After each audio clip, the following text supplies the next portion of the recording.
mondial de l'environnement ici au niveau du centre de formation professionnelle en foresterie de Sédhiou. Donc le choix n'est pas fortuit. De Bounkiling, le choix n'est pas fortuit, d'autant plus que c'est un établissement qui forme, comme je peux dire, des soldats pour l'environnement. Ce sont de futurs soldats qui vont participer à la protection de l'environnement. Et dès le bas âge, si on inculque à ces élèves cet esprit d'éco-citoyenneté, il est garanti qu'on peut avoir des résultats très probants en matière de préservation et de protection de l'environnement, d'autant plus que les problématiques en matière d'environnement sont réelles au niveau de la région de Sédhiou, notamment la déforestation, les feux de brousse, la dégradation des terres.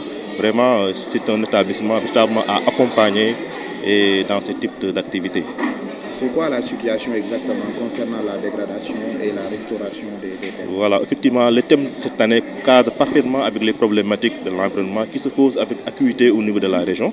Évidemment, on peut citer les phénomènes d'acidification, les phénomènes de salinisation des terres, des phénomènes d'ensablement qui impactent négativement les vallées rizicoles. Alors nous savons très bien que, conformément aux politiques du président de la République, Bassirou Diomaye Diakhar Faye, il est important quand même de faire en sorte que la terre puisse augmenter sa production, augmenter les rendements pour booster l'agriculture d'une manière pour véritablement que l'on puisse atteindre l'autosuffisance alimentaire et sortir définitivement de l'insécurité alimentaire. Alors pour ce qui est justement de la récupération de ces vallées qui sont salinisées et peut-être acidifiées, aujourd'hui, c'est quoi la solution et quel appel lancez-vous surtout à certaines organisations qui sont un peu dans la préservation de l'environnement? Donc les appels concernent tout le monde, parce que ce sont des actions de sensibilisation qui vont concerner tous les acteurs, toutes les parties prenantes qui s'activent dans le domaine de l'agriculture, dans le domaine de la préservation de l'environnement. Parce que c'est un tout, il y a les agriculteurs, il y a les pêcheurs, il y a les éleveurs. Tous ces acteurs sont impactés par le contexte, ce contexte de changement climatique. Il est important qu'il y ait aussi un grand programme d'accompagnement de restauration des terres au niveau de la zone sud. Parce que comme on le dit, moi je crois fermement que la zone sud, la Casamance, peut être le grenier du Sénégal en matière d'agriculture. Parce qu'il y a les potentialités, l'environnement est favorable, seulement il faut qu'il y ait un accompagnement. Alors, la région de Sédhiou également se démarque un peu par l'exploitation de l'argile. Oui. Il y a également ici à Bounkiling donc une entreprise qui évolue dans ça. Est-ce que toutes ces entreprises travaillent avec comme leitmotiv le respect du code de l'environnement?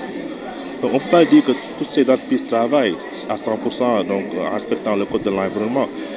L'essentiel est que nous menons nos activités dans ce sens de façon à les contraindre à prendre en compte ces dimensions environnementales, notamment l'évaluation environnementale, pour qu'au moins ces enjeux comme la réhabilitation puissent être effectifs.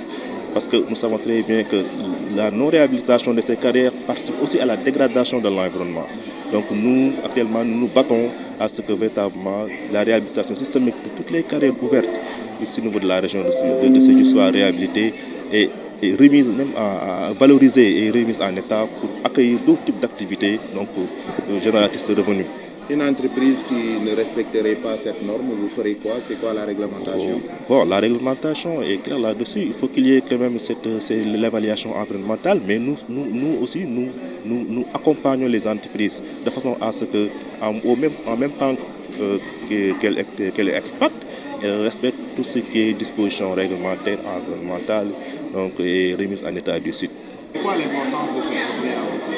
D'abord, permettez-moi de remercier le directeur du centre sectoriel forestier de formation professionnelle en métier de foresterie de Bounkiling qui nous a accueillis dans ses locaux et remercier tous les apprenants qui sont là, qui vraiment ont participé à cette activité. Nous remercions d'abord aussi le directeur de l'environnement. Depuis quelques années, nous sommes en collaboration. Donc l'importance de cette journée elle est importante pour les acteurs de l'environnement. Notre organisation, depuis quelques lurettes d'années, participe à la protection de l'environnement et nous avons cette occasion, durant cette journée, de véritablement montrer nos actions et essayer de participer à la sensibilisation sur la protection de l'environnement qui est bénéfique pour toute la population du monde.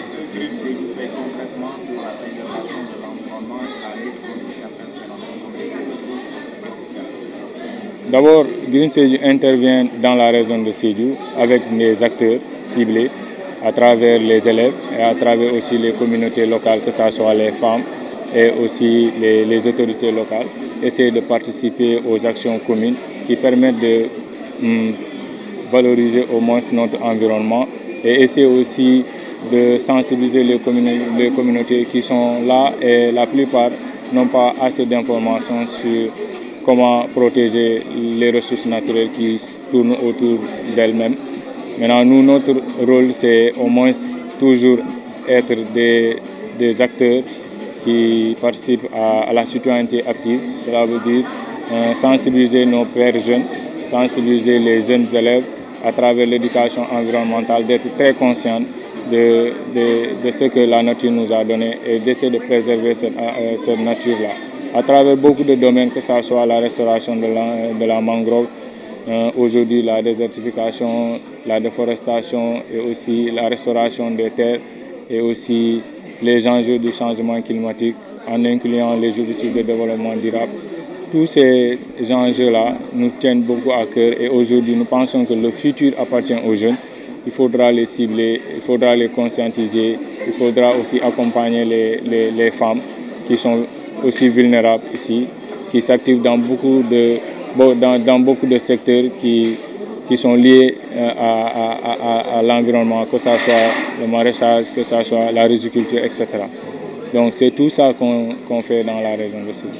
Alors, quelle appréciation faites-vous en tant que président de Sédhiou sur la décision de l'État de former des jeunes? Nous avons toujours félicité cette initiative.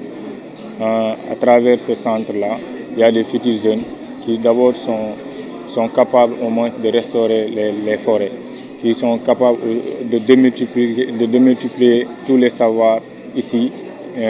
Et nous avons aussi compris que l'État ne se base pas seulement sur les jeunes qui ont appris. Il y a aussi d'autres qui sont formés dans des écoles d'entreprise. Et cela veut dire qu'il y a une inclusion.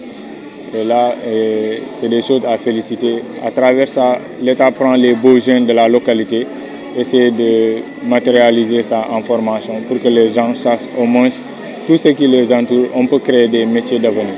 Et ça nous permet aussi aujourd'hui de protéger l'environnement et d'avoir des acteurs directs qui vont essayer de protéger cet environnement. Et nous avons une bonne appréciation dans la globalité. Bon, c'est M. Labdamba Diouf, je suis le directeur du centre sectoriel de formation au métier de la foresterie de Bounkiling. Alors aujourd'hui, l'ONG Green Sédhiou et donc la direction régionale de l'environnement et des établissements classés ont choisi de venir célébrer la journée mondiale de l'environnement ici. Ça vous fait quoi en tant que directeur? En tout cas, c'était un très grand plaisir en tout cas pour nous d'accueillir cette journée. D'ailleurs, dans mon discours, je l'ai dit. Le centre a été très honoré, en tout cas déjà, d'abriter cette édition de 2024 de la célébration du journée de l'environnement. Et ça, c'est symbolique, parce que l'établissement, dans les missions qui lui sont assignées, est un outil de formation des jeunes, mais aussi de lutte contre la dégradation donc, de l'environnement. Bon, je pense que la majeure partie des doléances sont liées peut-être à un accompagnement vers l'insertion. Il faut le reconnaître, c'est des jeunes maintenant qui ont été formés pendant 3 ans. Sous peu, ils seront sur le marché de l'emploi, donc c'est tout à fait normal quand même qu'elles aient en tout cas des doléances relatives maintenant à leur insertion socio-professionnelle. Et je pense que là, c'est le discours que nous tenons tous les jours. Ils ont été formés, ils ont été bien formés. Aujourd'hui, le moment de sortir, aller vers le marché de l'emploi est venu. Donc, relativement maintenant, nous lançons un plaidoyer pour qu'ils puissent être accompagnés dans l'entrepreneuriat, parce qu'on ne peut pas recruter tout le monde, mais les accompagner dans l'entrepreneuriat. D'autant plus que maintenant, dans leur cursus de formation, ils ont été outillés dans des compétences entrepreneuriales. Donc nous lançons en tout cas la plaidoirie pour qu'on puisse les accompagner à aller vers l'insertion. Maintenant, l'autre plaidoirie, je pense que c'est une jeune maintenant qui a été formée aux techniques de transformation des produits forestiers non linéaires. Elle envisage implanter une unité de transformation. C'est dans ce sens qu'il faut comprendre maintenant ça, son plaidoyer. Elle veut être accompagnée à implanter en tout cas une unité de transformation.